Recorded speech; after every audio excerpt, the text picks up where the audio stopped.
The sound of Tiffany's laughter was sharp, like breaking glass in the sudden silence of the dining room. My hands trembled, rattling the porcelain teacup against its saucer as 30 pairs of eyes stared at me. My son Michael stood beside his wife, his face a mask of strained patience, as if I were a stubborn child throwing a tantrum. "It's for your own good, Mom," Tiffany said, her voice dripping with fake sweetness. "A woman your age can't be running a dusty old bookstore. It's a money pit." She held out a sheaf of papers and a pen, pushing them across the polished mahogany of the Thanksgiving table. "We found a wonderful buyer for the building, and a lovely room for you at Silver Creek Meadows. It's all arranged." Her words were meant to sound caring, but they were a public declaration of my incompetence, delivered in front of my entire extended family. I had spent months enduring her snide remarks about my simple life, my secondhand clothes, my little bookstore that I loved more than anything.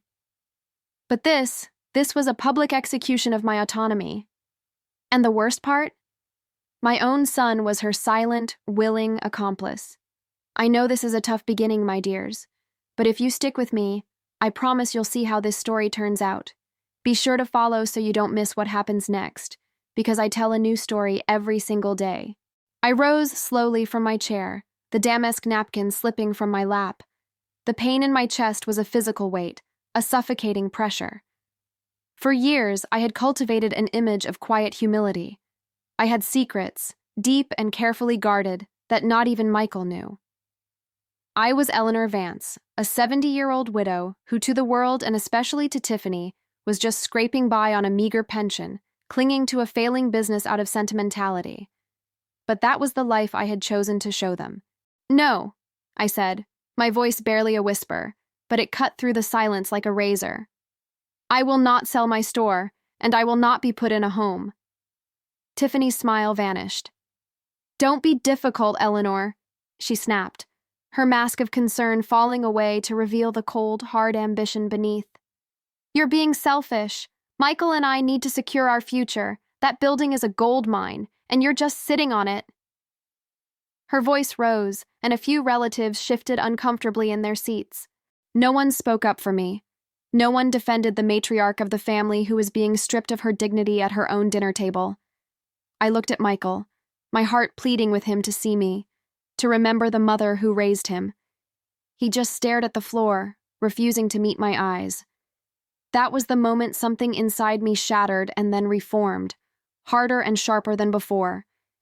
That wasn't just an argument, it was a declaration of war. I turned and walked toward the door, feeling their stares like daggers in my back. As I stepped out into the crisp November air, I pulled out my old, battered cell phone. I dialed a number I hadn't called in years, a number I prayed I would never need. "Arthur, it's Eleanor," I said, my voice steady despite the storm raging inside me. "I need you at my house, now, and bring the portfolio for the downtown properties. All of them. It's time." There was a pause on the other end. "Are you certain, Eleanor?"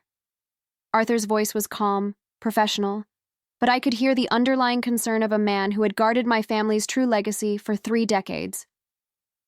"Once this is done, there is no going back." I glanced back through the dining room window. I could see Tiffany patting Michael's arm reassuringly, the two of them already celebrating their victory. "I've never been more certain in my life," I replied. "Give me 30 minutes, Arthur. It's time they met the real Eleanor Vance." I ended the call and walked to my old, reliable car, the one Tiffany always made fun of. For 30 minutes, I sat in the quiet dark, the engine off, and let the memories of their calculated cruelty wash over me. 30 minutes for their world, built on a foundation of lies and entitlement, to come crashing down. They had made the fatal mistake of underestimating the quiet woman who ran the little bookstore. And they were about to learn that the biggest debts aren't measured in dollars, but in betrayal. The whole thing had begun so innocently, almost 2 years ago, when Michael brought Tiffany to my bookstore for the first time. "Mom, this is her," he'd said, beaming with a kind of nervous pride I hadn't seen since he was a teenager. Tiffany, with her designer handbag and perfectly manicured nails, had looked around my little shop, a place filled with the scent of old paper and leather, and a faint smile played on her lips. "Oh, it's so Quaint, she had said, the word hanging in the air like a delicate insult. Michael, lost in his infatuation, heard it as a compliment. I heard it for what it was: disdain. That first meeting was a silent battle of wills. She spoke of her job in marketing, of her ambitions, of the modern world of tech and finance that Michael was a part of. Every word was a subtle jab at my life, which she clearly saw as obsolete. When she asked about the bookstore, her questions weren't about literature or community. They were about profit margins and property values. "And you own this building, Eleanor? The whole thing?" she'd asked, her eyes scanning the high, tin-plated ceilings with a disturbing intensity. "It must be hard keeping a place like this afloat on your own." Her feigned sympathy was more transparent than glass.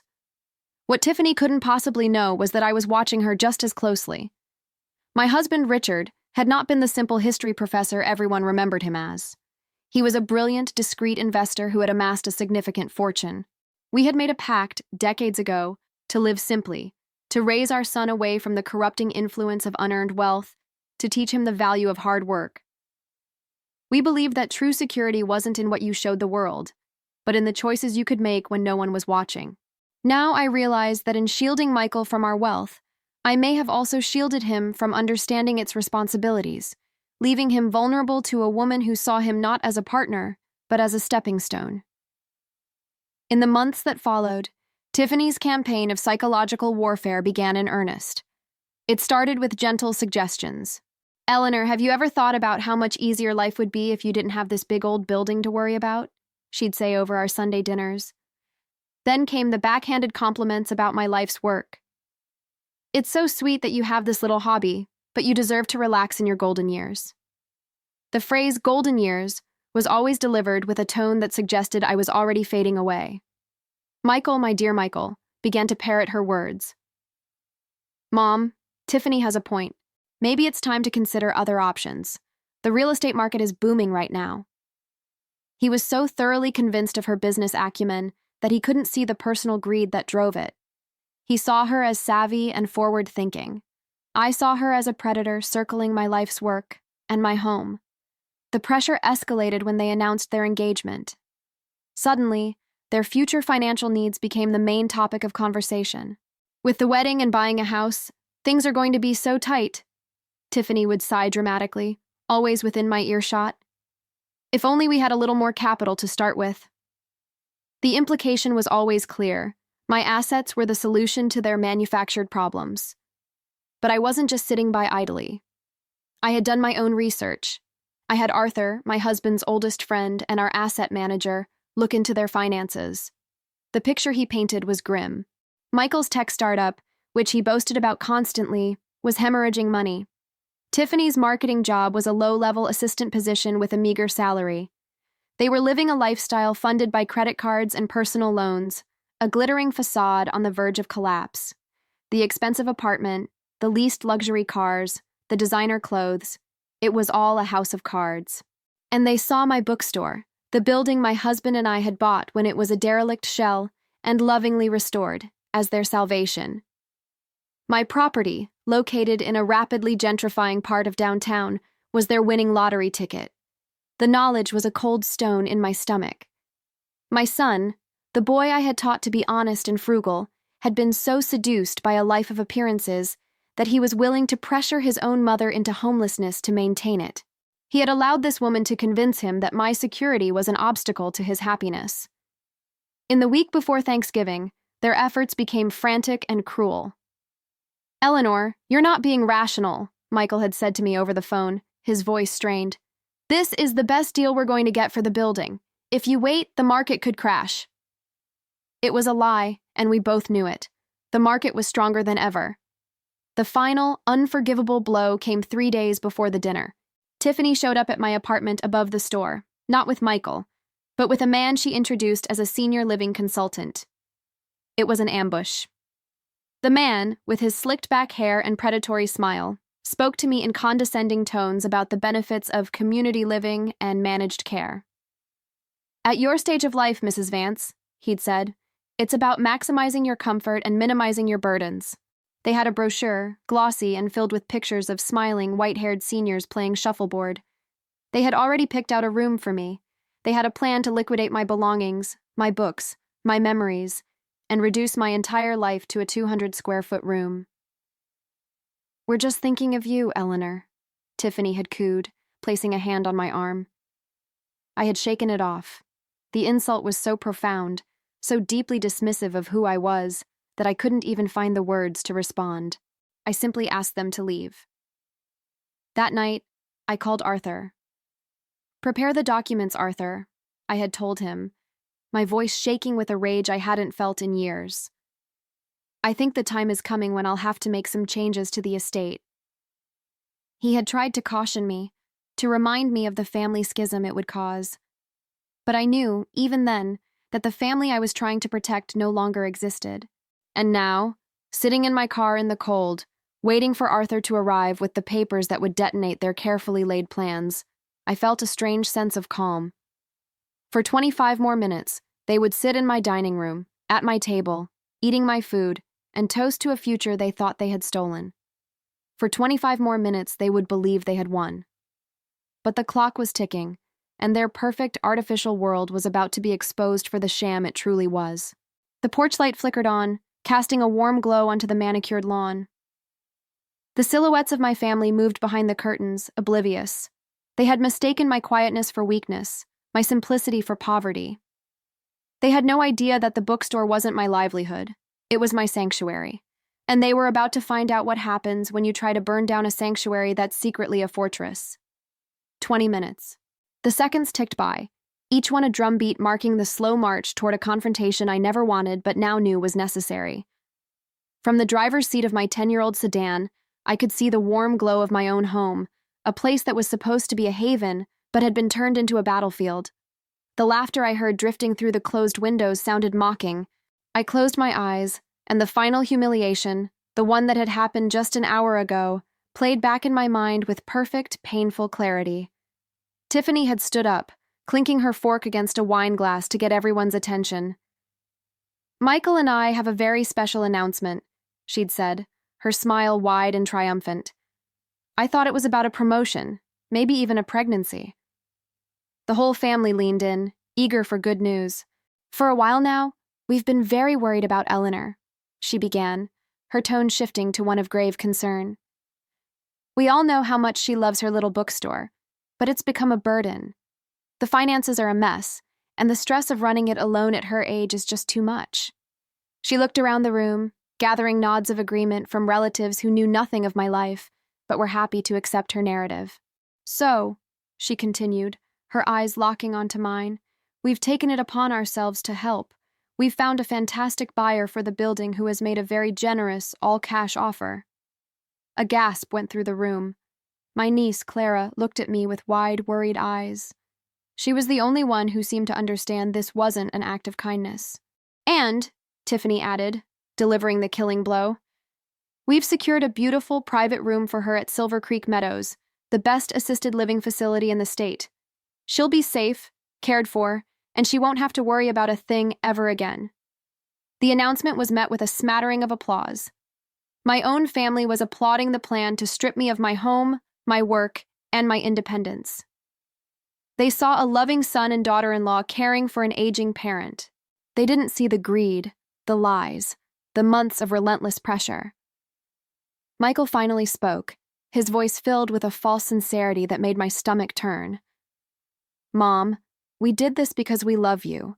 We just want you to be happy and stress-free." That was when I had simply said, no.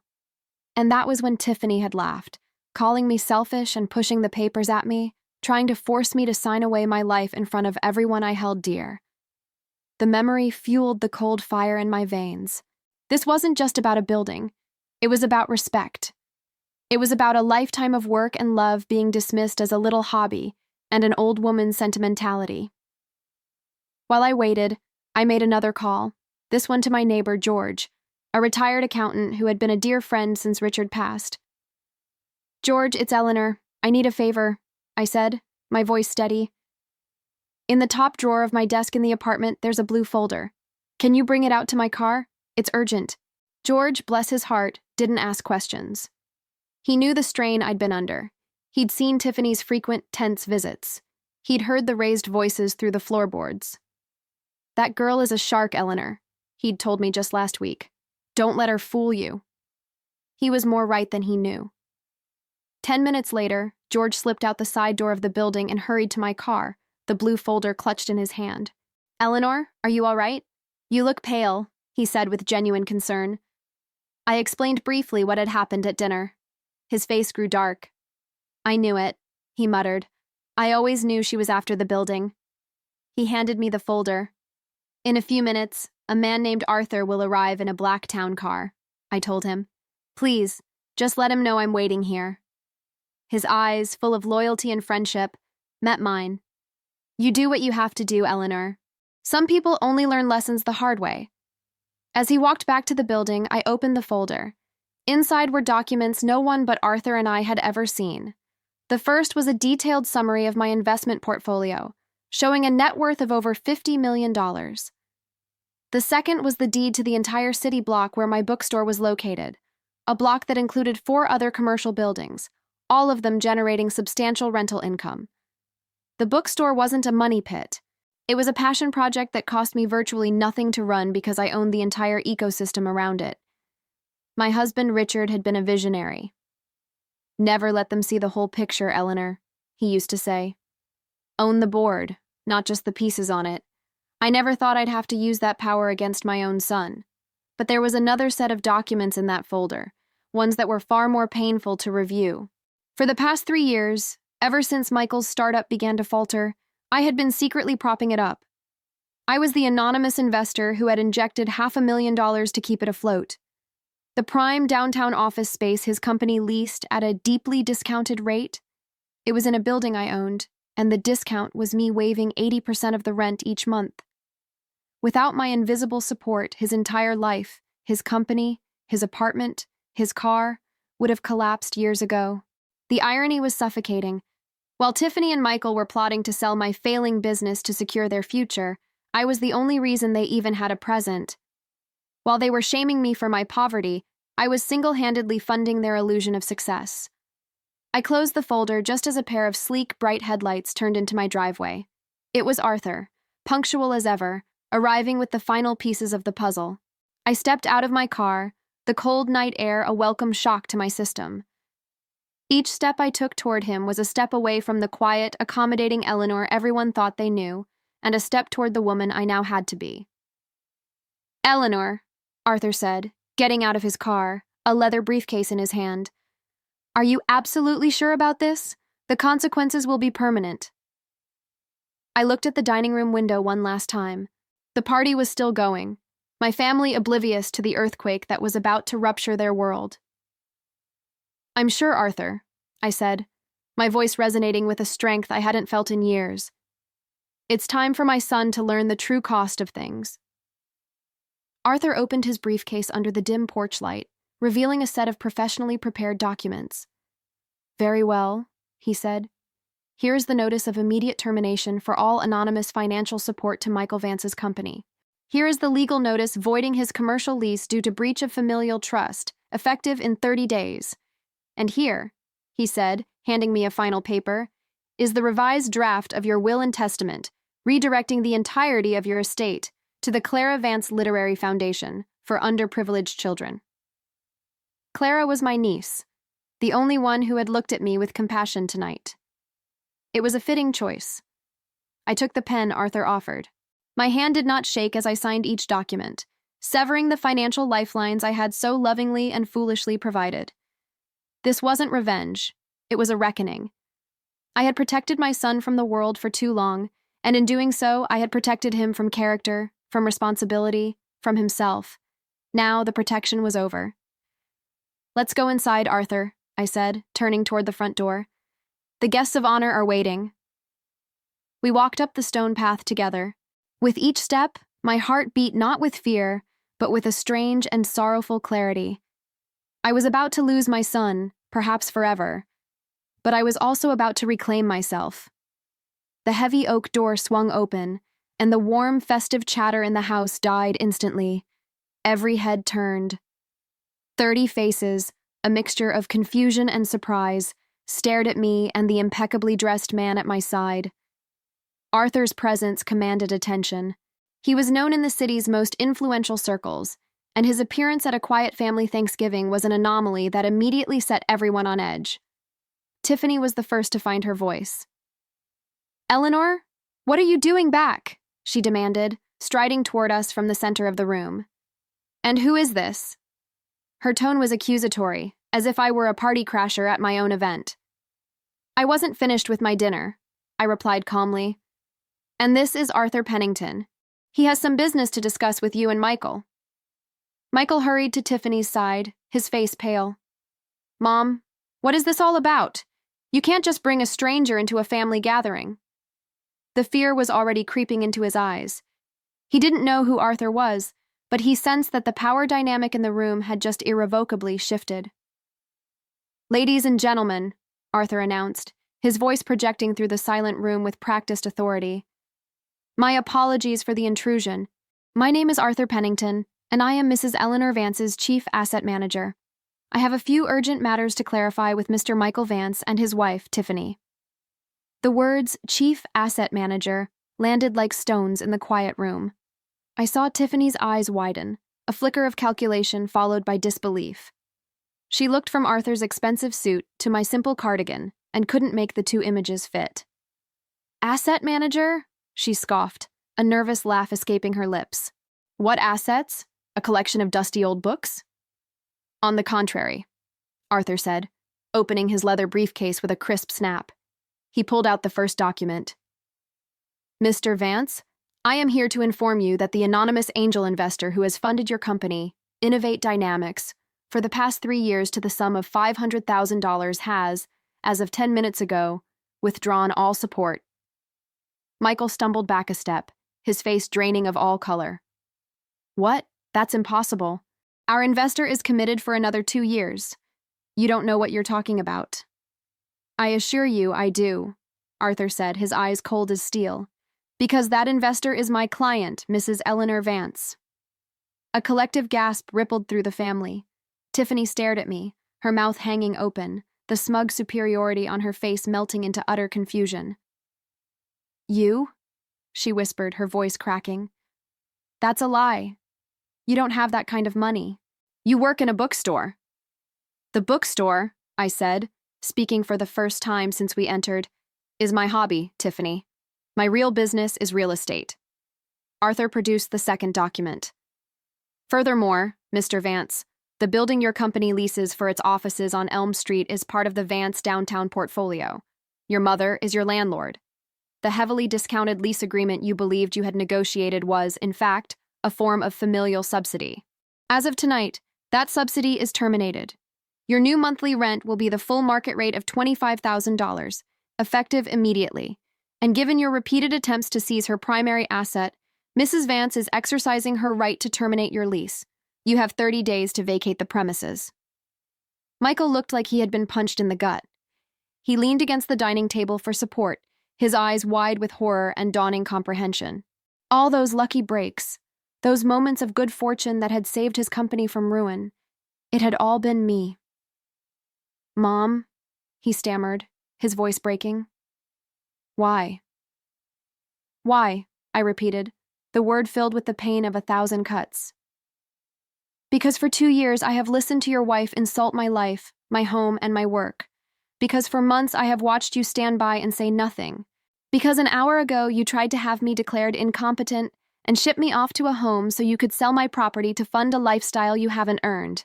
You didn't see a mother, Michael. You saw a balance sheet, and you made a very, very bad business decision." Tiffany finally erupted. "This is insane! You can't do this! We're family!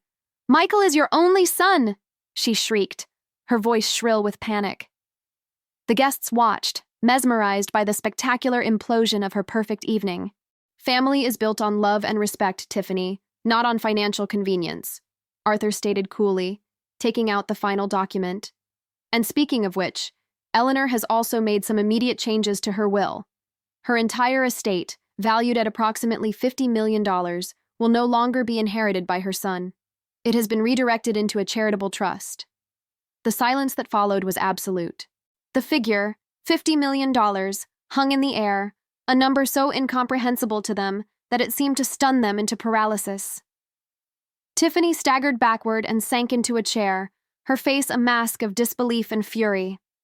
My niece, Clara, started to cry, but her tears were of relief, of vindication. "Mom, please," Michael begged, taking a step toward me, his hands outstretched. "We made a mistake, a terrible mistake. We didn't understand. We can fix this." "The time to fix this, Michael," I said, my voice steady and clear, "was every single day for the past 2 years when you chose her greed over my love. You stood by while I was disrespected in my own home. You conspired to take everything from me. There are some things that, once broken, can't be fixed. They can only be learned from." Arthur closed his briefcase with a final, definitive click. "Our business here is concluded," he announced to the room. "I would advise you both to retain legal counsel." I looked at my son, at the man he had become, and the boy he used to be, and my heart ached with a grief that was deeper than anger. I had given him everything, and in the end, it still wasn't enough. I turned and walked toward the door, Arthur at my side. I didn't look back. Behind me, I left the wreckage of a family dinner, the ruins of a mother-son relationship, and the deafening silence of a lesson learned far, far too late. The 3 days following that Thanksgiving were the quietest of my life. The incessant phone calls started almost immediately, of course. 37 missed calls from Michael, 22 hysterical text messages from Tiffany, evolving from threats of lawsuits to desperate pleas.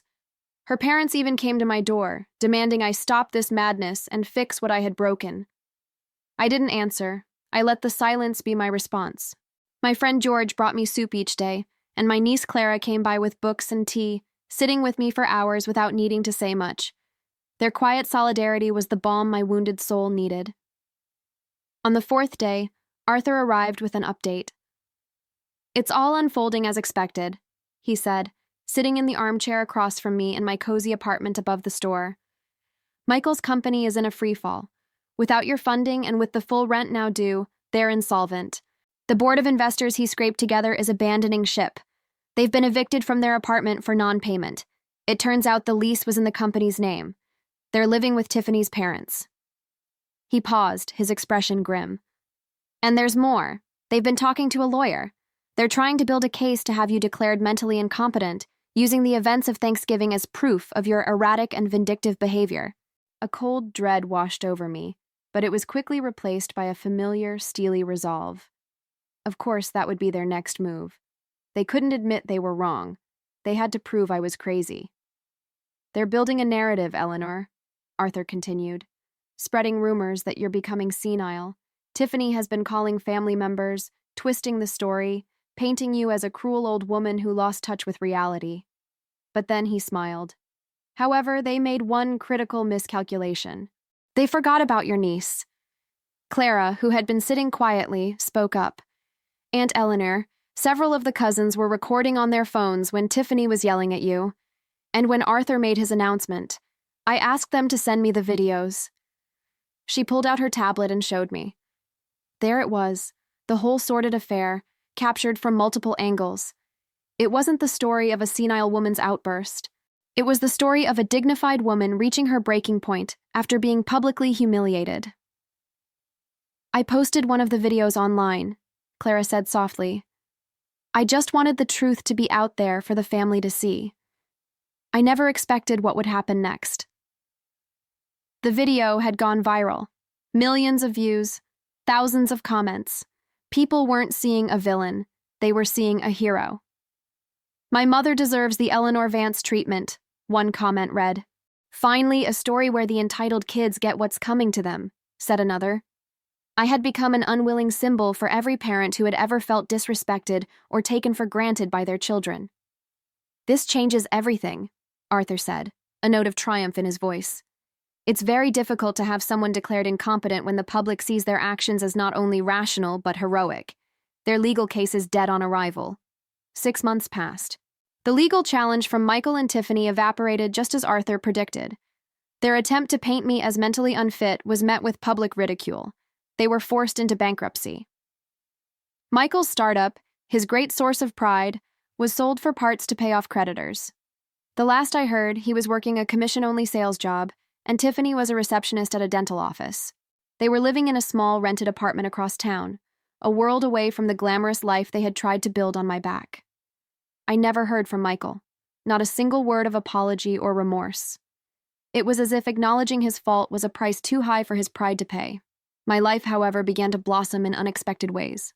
Inspired by the outpouring of support, I worked with Arthur and Clara to establish the Vance Foundation for Elder Justice, a nonprofit dedicated to providing legal and financial counseling to seniors facing family exploitation. The inheritance that Michael had so arrogantly assumed was his now funded an army of lawyers and social workers fighting for people just like me. My bookstore, once a quiet refuge, became a community hub. People would come from all over, not just to buy books, but to shake my hand, to share their own stories. I had lost a son, but I had gained a purpose that was larger and more meaningful than I could have ever imagined. 1 year after that fateful Thanksgiving, I received a letter. It wasn't from Michael. It was from Tiffany. The tone was no longer arrogant or demanding. It was defeated. "Eleanor," it began, "I know I have no right to ask you for anything. What we did was unforgivable. Michael is a broken man. He lost everything. And I'm pregnant. We're going to have a son, and we can't even afford proper medical care. Please, not for us, but for your grandson. Don't let him be born into this poverty." The letter was a finely crafted tool of guilt, a last-ditch effort at manipulation. My grandson. The words were a knife in my heart, a child who was innocent in all of this. For a week, I was tormented. I called Arthur. I talked to Clara and George. I walked for hours, wrestling with the ghost of my maternal love. Finally, I made my decision. I wrote back a short, simple note. "For the child," it said. I had Arthur set up a blind trust. It would cover all medical expenses for the pregnancy and birth, and provide a modest monthly stipend for the child's basic needs until the age of 18. The funds could only be used for the child, with a third-party administrator overseeing every expenditure. There would be no lump sums of cash for Michael and Tiffany to misuse. It was help, but it was help with a boundary made of iron. It was the only way I could protect my grandchild from the very same greed that had cost me my son. 2 years have passed now.